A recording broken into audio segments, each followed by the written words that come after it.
Okay, so we're going to get started today, and today we're going to talk about colors and color theory. And this is a really fun lecture to talk about. It's fun to look at colors, and I enjoy doing it. Though I will caution you ahead of time that when I'm talking today about colors, I'll make it seem like this is like the most critical thing ever that you're ever going to do, but it's not. You'll survive just fine. If you pick a color and it's the wrong color choice, it'll be okay. But I like to overemphasize the importance of it because if you're conscious and you're making conscious decisions about colors, your work will generally be better. And if you can get that into your mindset, then instead of just arbitrarily picking something and going with it, you've done it for a particular reason. And I think that generally will make your work better. So some of this is like, we'll rewind and we'll go back to kindergarten or first grade and we'll talk about like colors. And this is in the old days where you finger paint and you get the colors out and you mix them together and that sort of thing. So we start with the color wheel. We have our primary colors, our red, our blue, and our yellow.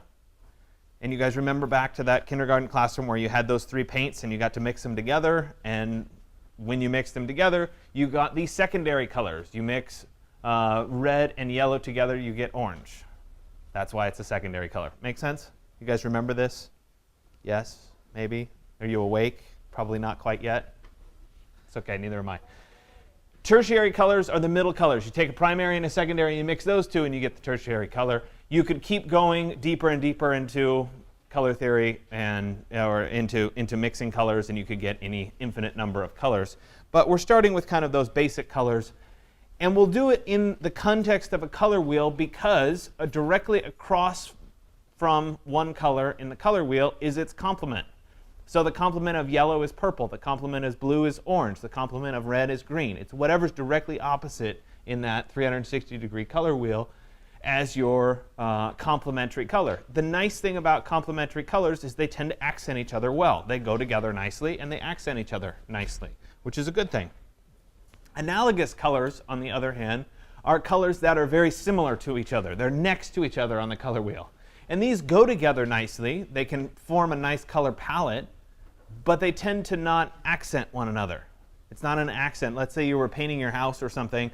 You could go with a series of complementary colors that are close to one another in the same vein, but they're not going to stand out. You're not going to have the one accent wall that stands out. That's the complement or the opposite color.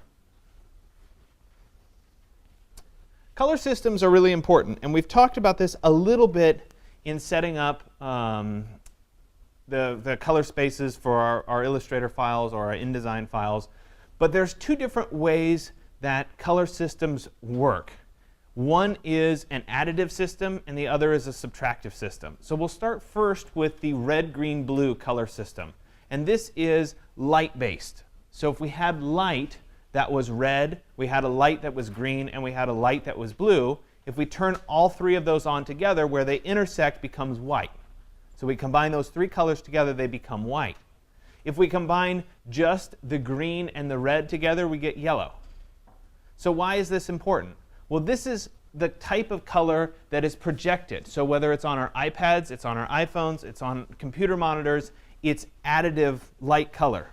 So we're adding color together, we get this system. Anybody been to the Exploratorium before in San Francisco?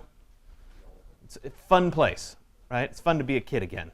They used to have this exhibit, I don't know if they still have it, where they actually had this color system with the different lights, and you could walk in front of the lights, and your shadow would cast, and the colors would change.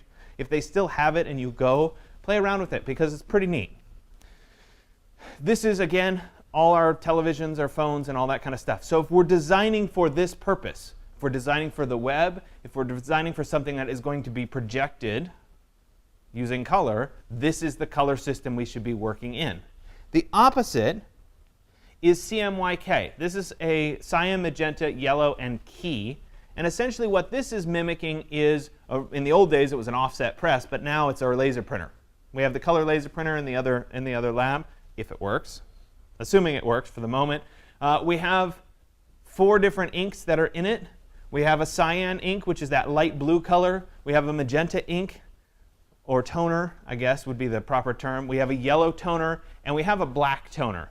We could combine the cyan, the magenta, and the yellow together, and theoretically they'd be black, but they're not quite perfect black. So we end up using black toner as well. to facilitate that. But this works a little bit different. So if I want something to be cyan, for example, if I want it to be that light blue color, I lay down the cyan toner on the piece of paper and it bakes onto the piece of paper, and then the paper lays on my desk. We visually look at that piece of paper and we say, oh, it's that cyan blue. Okay? The reason it's the cyan blue is because the ink that's on the paper absorbs all the other colors of light. So it absorbs everything except that cyan color, which gets reflected back to us. That's why we see it as cyan. So when we start to mix it this way, if we mix, for example, the cyan and the magenta together, the color waves that are coming back to our eyes is the combination between the cyan and the magenta, the reflected color. Does that make sense? So it's very different color space. We need this if we're going to do print documents. So things that aren't going to be projected, things that are going to be printed out. That's where this is critical. So your InDesign files by default should be CMYK because most everything you do in InDesign is ultimately intended to be printed. Illustrator is about 50-50. It might be one, it might be the other. Depends on the end output. Photoshop tends to be more print, so it tends to be RGB. Or excuse me, tends to be CM. Well, no, I would say Photoshop tends to, I don't know. It's a good question. See, I'm catching myself on this one. It used to be, certainly, that you would take your Photoshops and go print them. But now I don't know so much anymore. So it may have switched to RGB color. I should check what the default is now. So then we move from color space and colors in general into something called color theory. And that is essentially that we as designers need to think about the color that we choose and why we're choosing that particular color. Because that color has meaning behind it. It has some kind of a sensory experience associated with it, and that then changes our perception of a given thing because of that color. You want, as a designer, to be deliberate when you choose your colors. There should be a reason for you to choose the color, and make sure that that reason is valid. It's appropriate. And if it's appropriate, it'll evoke the right emotion and it'll get the right response. Color theory is at its core about developing aesthetically pleasing color relationships. We could, by the way, talk about color theory for an entire semester. Okay, I'm giving it to you in 30 minutes. So this is a crash course in color theory, certainly. There are specific color groups that are associated with general emotions. And if we do nothing else and you understand that there are general emotions, this is good. We have warm colors, we have neutral colors, and we have cool colors. The warm colors tend to be on the red spectrum, the cool colors tend to be on the blue spectrum, and the neutrals are the in-betweens. So warm colors would be reds, oranges, yellows. No surprise they're called warm. They're associated with fire. It's easy to remember that those come together. They're generally associated with feelings of happiness, joy, excitement, those kinds of things. In 2009, there was a bunch of struggling websites that shifted their color palettes to include the color yellow to ease customer attention, to make people a little bit more excited about internet companies. And I'm going to show you a bunch of examples as we go forward of these kinds of things that happen. Colors are deliberate. There's a reason designers pick them. Cool colors, on the other hand, the blues, the greens, the purples, those kinds of colors, they can be cold. Think winter, water, those kinds of things.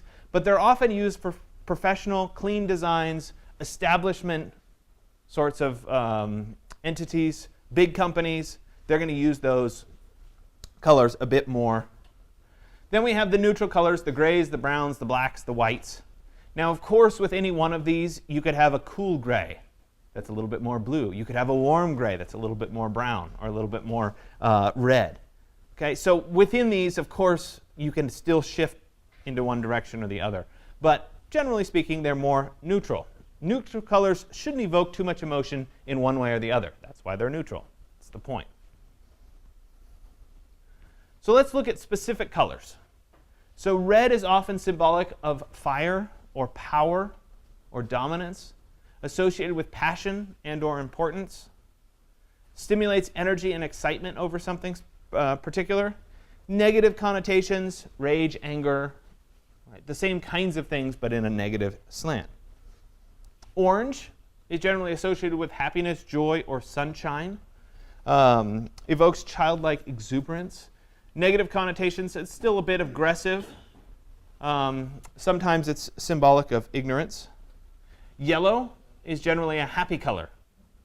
When you're a kid and you draw that picture of a house, right? All of you were destined to be architects who used to draw the picture of the house, right? The triangle with the little windows and the door in the center. My daughter is in first grade. She loves to draw this drawing, right? What did you always do in the upper corner? There's a little circle. It's yellow with the little rays off of it. It's the sun. It's happy. Okay, so no surprise that we associate it with that. There is some negative in terms of, you know, caution tape is yellow. Caution lines on the ground are yellow. It draws your attention. They painted, thankfully it faded. There's a grate out there in the courtyard, and one day we all walked in, this was about 2 years ago, and they painted around every grate with yellow. Right? There's a grate here, okay, which is great if you're walking in high heels or something like that. And you get, I'll tell you a story about this, okay? This is so not related, but it's fun, right? Maybe it'll make you remember yellow for some reason. So I was in Rome with my girlfriend at the time, who's now my wife, and we were walking along, and they didn't have yellow lines around the grates, right? And she was, trying to be trendy and cute and whatever, and she had high heels on. And so we were walking along the street, and she's going, this is great, and everything's good. Clunk, clunk, both of her heels into the grate. She was completely stuck. She couldn't go anywhere. Both heels, mid-stride. So I had to lift her out of the grate. It was kind of entertaining. Anyway, so on campus, they colored around each of those grates with yellow because it's cautionary. Guess what? There's something you don't want to get your feet stuck here. So that's why we use it. So it does have some negative connotations. It's not all sunshine and happiness. It might be that you're going to get your heels stuck. Yeah, it says laziness. I don't see that, but that's what it says. The color theory book says. I have a color theory book. A lot of this came out of that, and it says that. Green, nature, healing quality, growth as well. It's also symbolic of money. So it's very, very common to see financial institutions or companies that make financial software to always have green involved. No surprise. It's really kind of interesting because it's only the US that has green currency. So it's very United States oriented, which is a little strange. It can show greed or jealousy. It can be symbolic of a beginner or somebody that's new to something. You're green at this particular task. The other thing that's, I think, very interesting is we have this movement going on that's called going green. And somehow we've associated the color green with the idea that I drive a Prius and I plug it into my house. And so it's this kind of weird association. Like, why is it green? We've adopted and we've changed the meaning of this color to be more than just color. It's kind of interesting. Blue is peaceful and calming. It's stable. It's a very stable professional color. There's no surprise that it's used in corporations, IBM. The White House website is blue. It's symbolic of trust, dependability. It's always going to be there, that sort of thing. It could be symbolic of depression or coldness. It could be a little distant in that regard as well. Okay, so this is an old image of the White House website. So we look at it, okay? Blue, stable, government, etc. What if we took the same page and we flipped it and it was red? So it's subtle. Okay? It's the same content, same page. Everything's the same about it. But we changed from blue to red. It's different, isn't it? It has a different feeling to it. This doesn't feel as stable. It feels a little bit more energized, or that there's a loaded something behind it. Now, maybe in this day and age, the White House website should be red, but that's a side comment. We won't talk about that. The point is that you want to think carefully about your color choice because it does have a direct connotation to how people are viewing your particular work.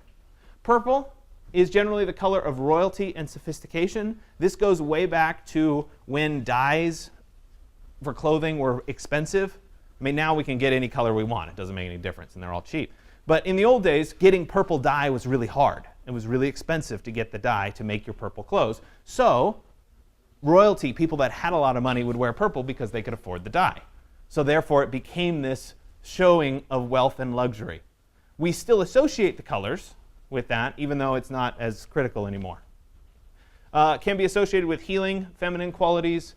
It can exude gloominess or sadness on the negative side. Black is correlated with power, sophistication, depth. Anybody ever noticed that when you have a review, a bunch of the architects walk in and they all wear black? Right? It's classic.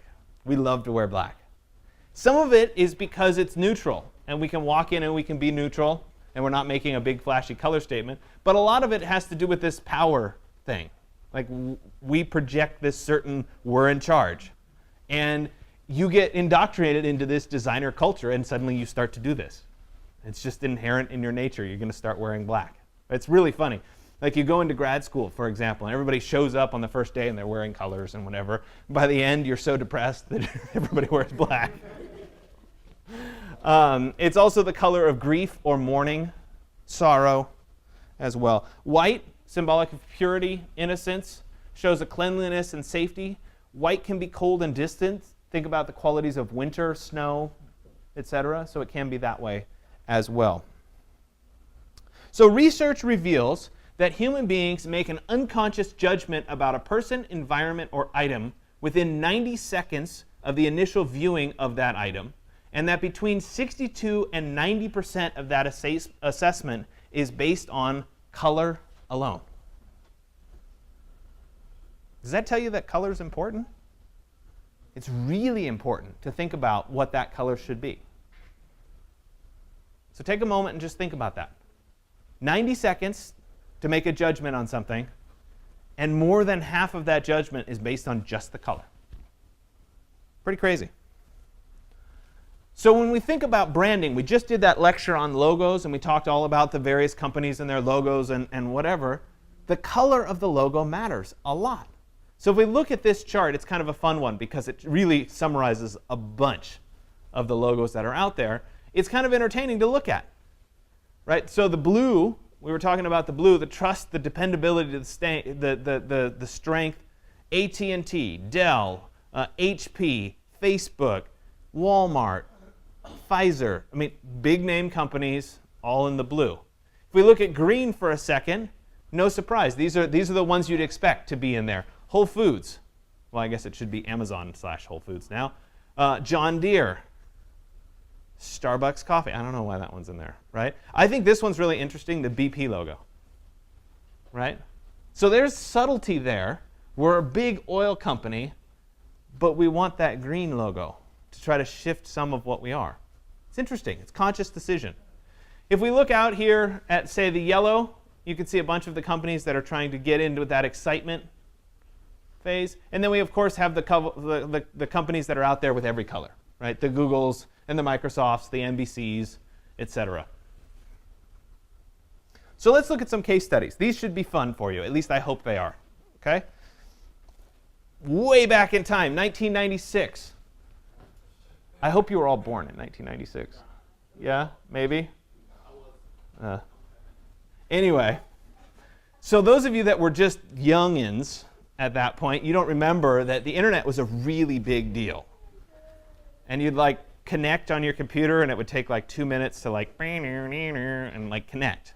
And then you got to this page, Yahoo, 1996. Look at all that stuff. Okay, well, number one, the Yahoo logo was red. This is new, it's exciting, that's good. And everything else was kind of blue because that was the color of links, and nobody knew how to design anything online just yet. So, okay. So let's go forward. 2000. Okay? Yahoo logo still red. But notice that there's a bunch of stuff about shopping on here. This is like the advent of shopping. Amazon didn't exist yet. Okay, so let's go to Yahoo Shopping. Let's spend some money. Thousands of stores. Thousands of stores, right? Notice, though, that there's the green.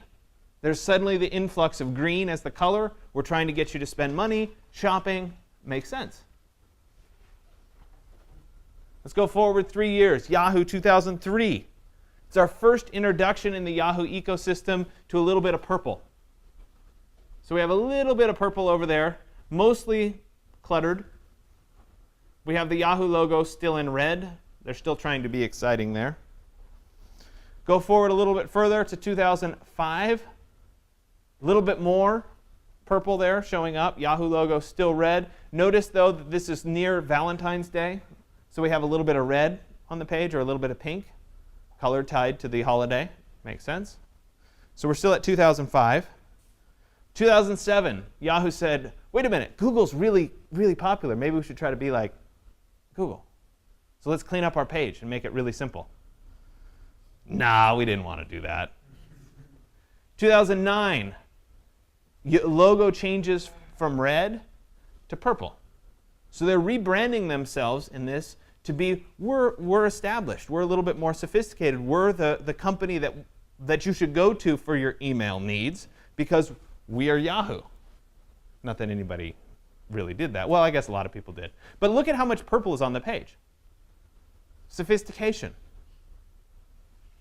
So it's really rebranding at that point. Forward a little bit further to 2013. I just love the image in this one, the rare sea creature. I mean, it's like, why? Anyway, look at how much more purple, a little bit deeper purple, but the bar goes all the way across the page. Yahoo logo was redone. It's not the same Yahoo logo. It's similar, but it's all in purple now. Big purple block in the center of the page. We go forward, a little bit darker purple. This is Yahoo 2016. And there's Yahoo 2017 as we go forward. So quite the evolution from that very beginning internet all the way through today. And you see the introduction of purple and this use of purple to try to sway you into a certain field of view. Now, where it's going to go from here now that Verizon owns them, I'm not quite sure. So maybe we'll see red again because Verizon is very much red color. 1997, I couldn't resist. Apple had to be up here, right? 1997, that's the website for Apple. Again, a lot of red. Look, it's exciting. We're Apple Computer. Okay? I love introducing CyberDrive. Register today for the free CD-ROM.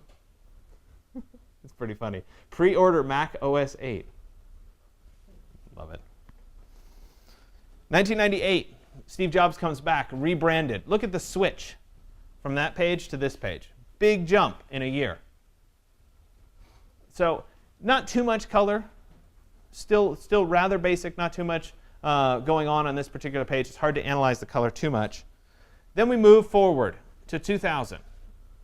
Okay? This was a really hot computer. Like, it was the first time somebody actually considered what a computer looked like. In the old days, it was like the same generic box for everything. And now we had something with some color. Notice, though, that the color choice, these came in a variety of colors. I think it was orange and like kind of an aqua color and purple. The color that they chose to put here on the cover was purple. This is a high-end item. We're trying to rebrand ourselves and sell this as a special high-end item. And this was really the whole vision of Apple. They changed what they were trying to do. Look at this. We're sophisticated. We're showing you this purple. Interesting. Interesting choice. Let's go forward to 2001. Okay, we have blue we're trying to be a little bit more stable. We survived almost dying as a company. We're back. We're a little bit more stable. We'll put that blue in. We'll be a little bit more stable because of it. We've got the Apple that's blue. Most of the page is still white. OS 10 and Adobe Illustrator 10. Right? 2001, way back. Star Wars Episode 2, too, just in case. Then we go forward. 2002. Again, a lot of blue. There's a little bit of green down at the bottom. Holiday gift guide. 1 gigahertz with SuperDrive. That's a chunky laptop, isn't it? 2004, iPod comes in. Okay? This was a big deal. Big, big deal. It was the first kind of consumer music device that kind of revolutionized a lot of our music listening and or ultimately our cell phones and everything else. So we look at something like this. Again, reintroduction of purple. This is a luxury item. It's a high-end item. It's expensive, but you want it because of that. So we have big splash of purple on this particular page. Notice also the Apple logo changed from being blue to now gray. So we're going more in the gray direction, which is kind of a trend with Apple. Let's go forward to 2006. No color whatsoever. We're a very stable company. It's almost like what architects do, where we come in and we're just sophisticated. This is us. All black and white. Then we move forward, 2007. We get a little bit of shine on the bar there. This is hard to analyze. There's a lot of colors going on this particular page. Move forward, 2010. Check out that iPhone. A little different, huh? Right? Voice control. No Siri, voice control. Oh, yeah. Keep moving forward, 2011. Again, a lot of blue, a lot of gray. And you can see that this trend is continuing. Notice, though, that the gray bar at the top is getting darker, but it's still shiny. There it is, iPhone 5, 2013. Then iOS 7 came out, which you guys are like, wait a minute, we're on iOS 11, why do we care? Actually, this was, from a design standpoint, this was a really big deal in 2013 when it came out, because it was the first time Johnny Ives redid, he's the lead designer at Apple, he redid what we were going to look at. And so before this moment, everything was shiny. Everything was three-dimensional, everything had a little curvature, everything had a little shadow on it. And Johnny Ives said, no, we're not doing that anymore. We're going with a flat UI, basic colors, and we're going to strip it down and really clean it up. And we're going to concentrate a lot on typography, and we're going to change the whole future of what our user interface design is going to be like. So he did this, the iPhone changed, and then every other company followed suit and changed. So it was really about this one device on this particular operating system that changed a lot of how we interact. Windows now looks like this, right? OS 10 obviously looks like this. iOS 7, Android looks like this. Everybody does this, all because Apple did it on that date. Pretty cool, right? Big, big influence. So then we move forward to 2014. Apple started to do the big photo backgrounds. Notice the bar is still a little shiny. They hadn't stripped it out into being flat again, which I'm surprised about. There we go, 2015, we strip it out to be flat. A lot of colors on this particular page as well. A little bit darker. We've progressed our way through the darker colors. We're now black bar across the top, 2016. And then we can go to 2017. Right, there's the iPhone 7, although I probably should have the updated one that has the iPhone 8, because obviously things change. Here's our 2017 when they did the MacBook earlier this year. This was in the spring. Notice that bar is black now across the top. So it's a slow evolution and not as much color going on in the Apple product line as, say, in the Yahoo. There's more websites. Palatine, Colored, Color Lovers are all examples of color theory websites. We're going to concentrate on Palatine today, and I'll show you that. By the way, all of those screenshots of the various web pages are from something called the Internet Time Machine. If you do a Google search for Internet Time Machine, there's a nonprofit that catalogs websites over time. And you can go back and see what websites look like at a particular date and time. It's kind of fun. So if you want to go back and look at a different company, you might have fun doing that. So part of today's exercise 116 is we're going to talk about assignment 104. And you're actually going to pick a sample Charlie Harper image that you're going to base your work on. And so I want to go through and I want to show some examples of Charlie Harper so that we can start to think about it. And you'll actually get a little bit of time to work on this today, which is part of the intent of today. So Charlie Harper was an illustrator. He did these illustrations by hand, not in Adobe Illustrator. But he was very good at these kind of shape-based, flat drawings of animals. And so I'll go through a variety of examples of them. But the key is that there is no perspective. Everything's flattened out into basic shapes, which is exactly what Illustrator is great at doing. And you're composing these elements very carefully. So if you look at something like this, for example, has the same principles of composition that we've talked about before. We have a really nice strong diagonal through those two birds. It's also nicely composed, so this is, if it'll let me draw, there we go. That's about 1/3 over. So if I were to divide this up into 1/3, same thing, rule of thirds. So we've got a strong diagonal. We have the main element right there. All the same rules of composition that we talked about before. He's great at these subtle pattern repetitions. So the background of these, even though a leaf isn't really a circle, all of the leaves in this particular example are circles. and that pattern then lends itself into the two birds, which are again made up of very basic shapes. Another example here of the vultures eating the snake.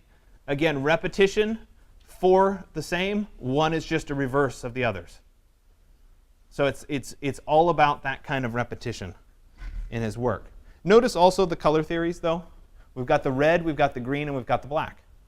So a lot of what we were talking about with color theory, 2 complementary colors, the red and the green, or sorry, the red and the green, and then the black is different.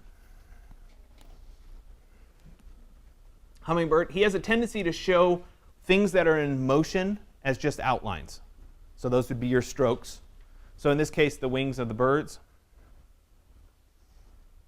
Another example here, sorry, this one is blurry. Again, that pattern of circles, one of the circles then becomes the head. Notice that the composition still has that nice strong diagonal as part of it. Another example here of the ladybugs in love, very basic shapes. So part of what I'm going to ask you guys to do for this assignment is I'm going to ask you to go find a pre-existing Charlie Harper image. And if you do a Google image search for Charlie Harper images, you'll find a bunch that are out there. The reason that I want you to pick one is not because I want you to draw the exact same one or copy it exactly, but I've found over time that it's really hard for people to understand how to flatten objects into shapes. And so people used to pick like photographs and trace over them and whatever, but they always seem too three-dimensional. They really shouldn't be three-dimensional. They need to be flat, basic shapes. So I want you to find a Charlie Harper that you like, and then think about what you could do to make it yours. How could you change it? How could you modify it to make it a little bit different? So you're going to cycle through all these images, and I'm showing you a bunch of examples up here right now. And then you're going to try to adapt it into being your own particular take on it. This one's a particularly good one because of all the layers. So you have the leaf that's floating on the water. The water's represented by the concentric rings. Below that, you've got the lily pads. Then you've got we'll call it the snake. Then you've got the fish. Then you've got the crawdad at the very bottom. So all of these layers overlap, and that gives it depth. Not because it's in perspective, but because they're just layers, one on top of the other.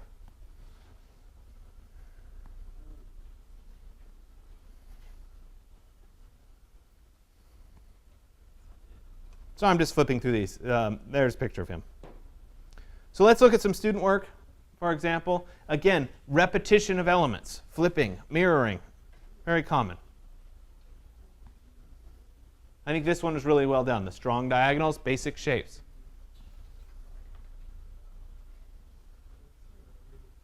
This one is enjoyable, except that there's a little bit of a gradient on the fish, which I don't think belongs. This one was particularly good take on it with the little knife in his hand. This could have come right out of Charlie Harper. Looks exactly like his work. I thought this one was well done too. Same thing with the raccoons. We saw the raccoon one that Charlie Harper did a little bit. This is just a different take on it. This is the kind of thing I'm talking about. You see the one with Charlie Harper and the raccoons, you modify it and you change it to make it yours, so that you own that as your own idea.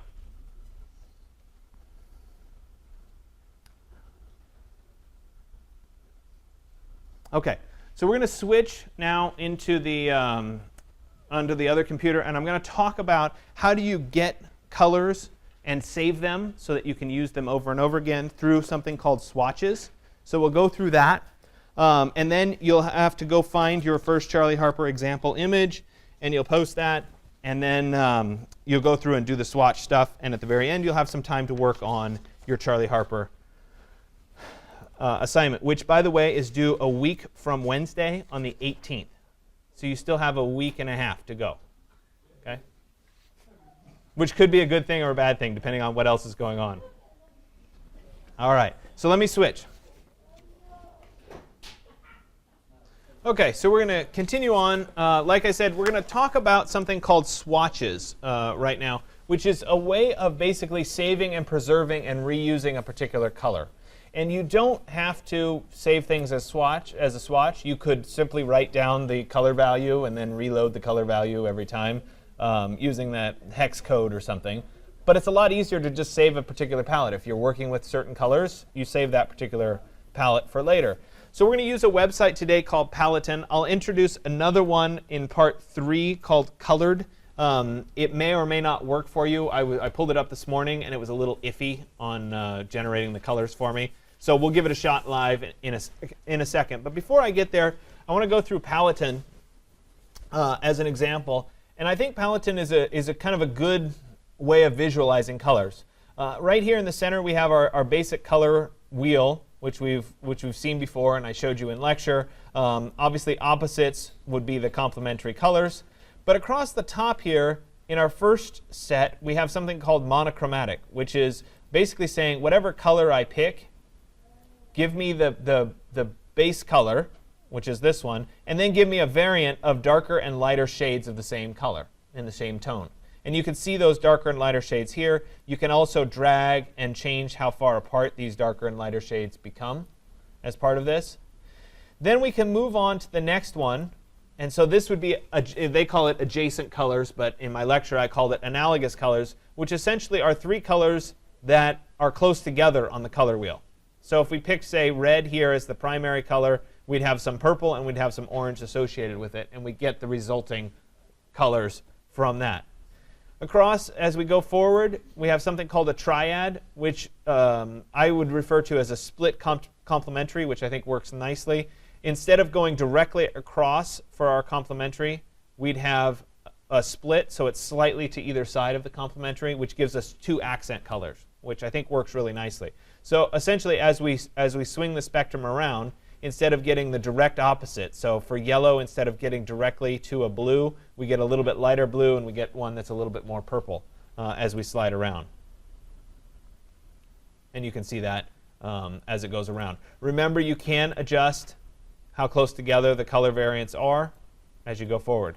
Next one is something called a tetrad, which is basically 2 sets of complementary colors with one side being analogous. So in this case, we have 2 colors together that are close, and then we have our complements on either side.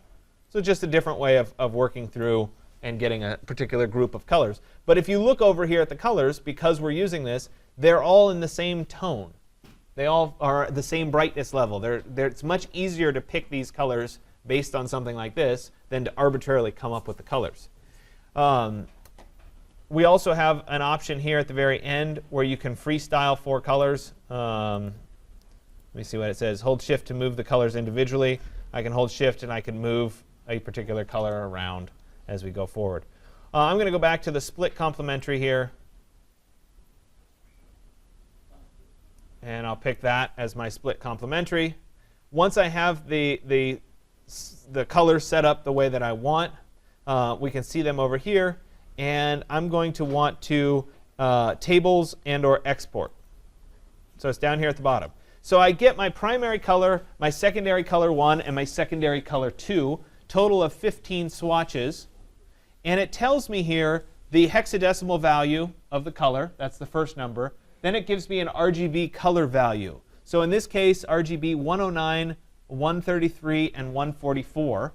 So I could create this color in Photoshop. I could create this color in Illustrator by typing in that value. So let me show you that really quick.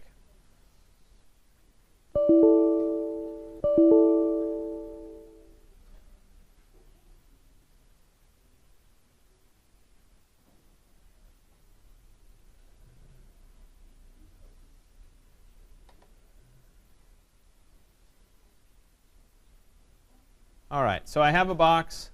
I want that box to have a fill color. Let me use the first one here. We'll use this one, 39, 87, 107. So I'd come back here and I could say I want this to be 39, 87, and 107. There it is. There's my color. I could say, okay, it's filled with that particular color. And I could write down, obviously, what these color values are. I could also write down the hexadecimal codes and use those. The hexadecimal code here, 27576B. If I went in here, 27576B. Okay, so I can use that to get my color as well. Okay, But that's a little bit too much work to certainly write it down on a piece of paper. Yeah.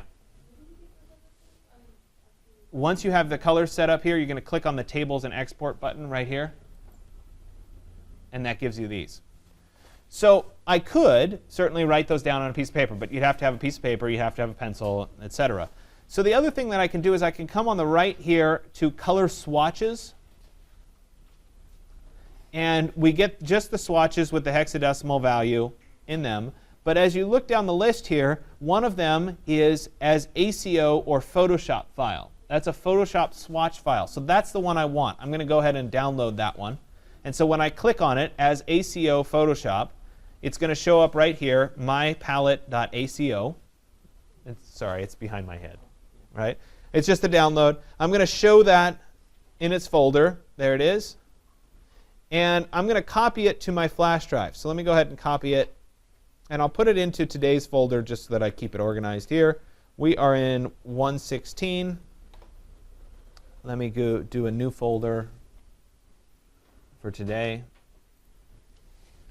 Fall of 2017. There we go. And I'll paste that into this folder.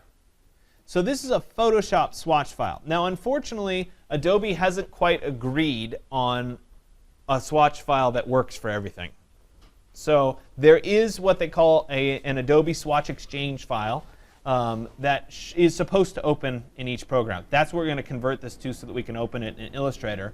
But in order to do it, we have to open this palette in Photoshop. If you double click on this, it will not work. So don't double click on it. So what I'm going to do is I'll go in and start by opening Photoshop. And this, by the way, is all written out. It's Photoshop 1.23 on the website here. 1.23, color swatches. So it's all right here. So if you get lost a little bit, it's written out for you. OK, so I'm going to open up Photoshop. And I'm going to go into something called the Preset Manager. So I'm going to come down here. It's under Edit, Presets, and then Preset Manager. Notice I didn't even have to open anything in Photoshop. I just opened Photoshop. There's no document open or anything. I go to Preset Manager. So once again, that was under Edit, Presets, Preset Manager. And I'm going to switch my preset type to be Swatches, which is the second one down. These swatches that are here are all preloaded into Photoshop. They're the defaults that come with Photoshop. So I want to make a note of where my last swatch ended. So in this case, it ended right here at this kind of maroonish one. And then I'll click on the Load button, and I'll go find that swatch that I just downloaded. So let me go into my OneDrive here, into today's folder. There it is. And I'll go ahead and click on Load. And what it does is, starting right here, it loads in all of those colors that I just saved. And they're called Primary Color 1, Primary Color 2, etc. So I'm going to take this first one. I'll hold down Shift all the way to the last one. And I will have selected this whole group. It should be 15 colors total. And it would be logical to click on the Save Set button. Unfortunately, this keeps it as a Photoshop only swatch file. We need to get it into Illustrator. So I'm going to click on this little gear icon that's right up here by the top. And when I do that, I can choose to Save Swatches for Exchange. This is the magic number right here, or the magic export. Save Swatches for Exchange will let me save this as, we'll call this Palatine Swatches Group 1. And I'll go ahead and save it there. Let me make sure it is in its correct folder. Yep. And I'll go ahead and save it. This file then can load into Photoshop, it can load into Illustrator, and it can load into InDesign. That's what we're after. So if I went back to Illustrator here, I can actually load these swatches into Illustrator. So on the right side here, I'm again in the Essentials workspace. Under the swatches, we see the pre-existing swatches that are loaded. But I can choose to load another. So let me go to the little flyout menu, say Open Swatch Library, Other Library, and this will be listed in my folder for today. There's the Adobe Swatch Exchange. Open, and there it is. It pops up in its own little group here, and there are all of the swatch colors for me. So what I want you guys to practice with is go back to the website, and under today's exercise, open it up, just to prove that you guys can do this. There's a bunch of color swatch sample files that you can download. Pick the one that matches the number of colors that you have. So in my case, it was 15 colors, so I'll pick this one, and I'll download it. Then I can go ahead and open it up in Illustrator. These are just a bunch of little boxes that you can fill in. Once I have the swatches loaded, which are right here, oops, it's as simple as selecting the first object right there, and then clicking on the swatch, and you'll fill it with that color. Second object, second swatch. Third objects, like that. And then we'll work our way down into the next group.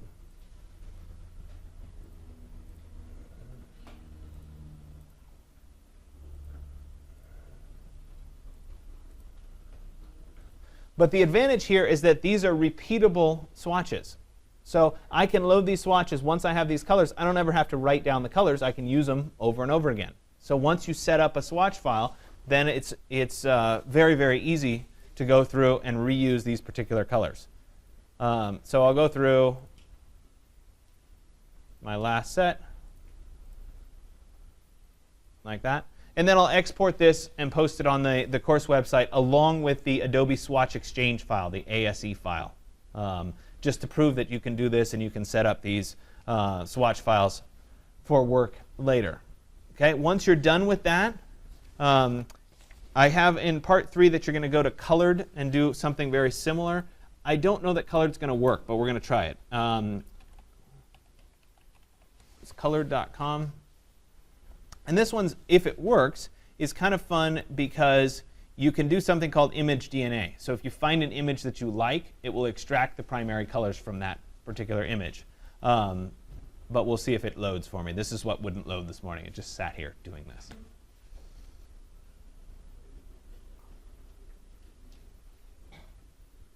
So if it doesn't load, I'll give it another minute or so. If it doesn't actually load, then you'll be exempt from part 3. You don't have to do part 3. But you do still have to do part 2. And then when we move on the back on part 5, I'll let this keep trying to load, see if it does. When we move on to part 5, I want you to think carefully about your Charlie Harper.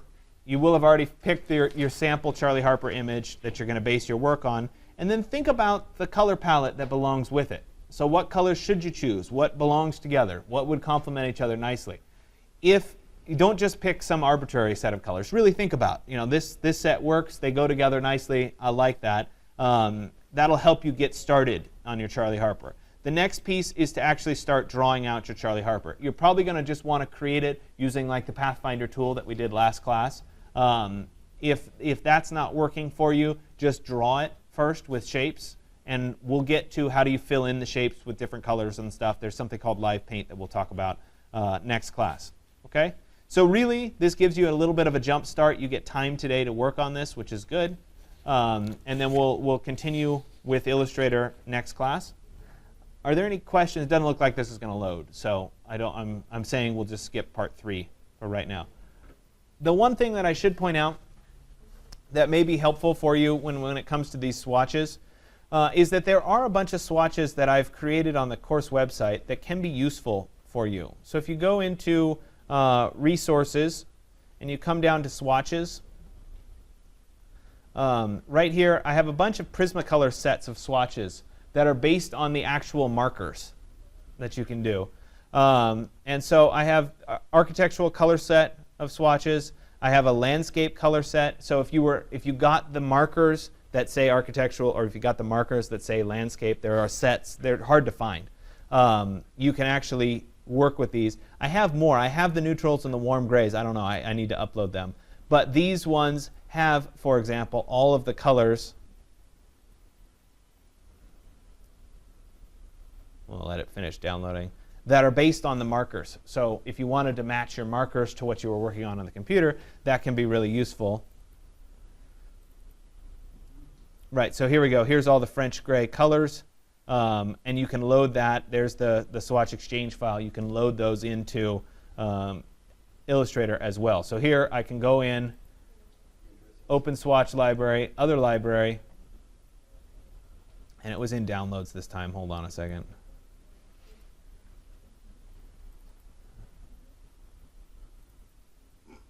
Oh, I have to extract it first, sorry. I'll go and update this this list today so that you guys have other.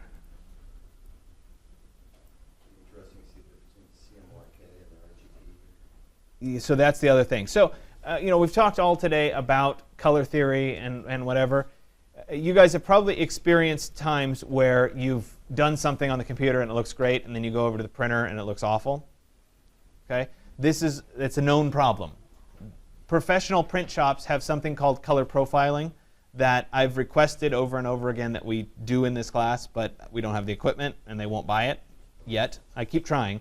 But the idea is that you calibrate your monitor based on the ambient light settings and your monitor settings to get a particular color on your monitor. Then once you have that color calibration done, you can match it to a printer profile of what the printer knows the toner is going to come out as, and you can make compensations so that what you see on the screen is exactly what comes out of the printer. We just don't have the equipment to do it.